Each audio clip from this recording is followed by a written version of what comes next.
નમસ્કાર મિત્રો, ગુજરાતી ન્યૂઝમાં તમારું સ્વાગત છે। મિત્રો, હારે બેરોજગારી 1800 જગ્યાઓ પર માટે ઉમટ્યા 25,000થી વધુ ઉમેદવાર, દોડાદોડી થતાં બોલાવી પડી પોલીસ। જે હા મિત્રો, ઘટનાની સંપૂર્ણ માહિતી આપી દઈએ તો વિડીયોમાં સુધી બનાવી રહેજો।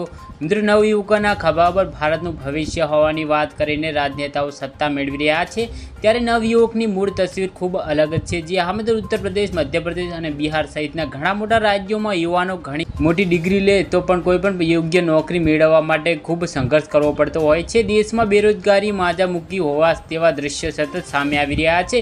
મિત્રો, થોડા દિવસ અગાઉ ભરૂચમાં માત્ર 10 ખાલી જગ્યા પર ઇન્ટરવ્યૂ આપવા માટે હજારો યુવાઓ દોડી આવ્યા હતા, જેનો વિડીયો સામે આવ્યા બાદ વિપક્ષ દ્વારા સત્તાધારી પક્ષ સામે આકરા પ્રહારો કરવામાં આવ્યા છે। મિત્રો, હવે આવો જ બનાવ મુંબઈમાં પણ સર્જાયો છે। વાસ્તવમાં મુંબઈના કલીનામાં એર ઇન્ડિયાની કંપનીમાં વોક ઇન ઇન્ટરવ્યૂનું આયોજન કરવામાં આવ્યું હતું, જેમાં 1802ની ખાલી જગ્યાઓ પર ભરતી માટે ઇન્ટરવ્યૂ આપવા હજારોની સંખ્યામાં યુવાઓ પહોંચ્યા હતા। એર ઇન્ડિયામાં નોકરી મેળવવા માટે ઓછામાં ઓછા 25,000 યુવાઓની ભીડ જામી હતી।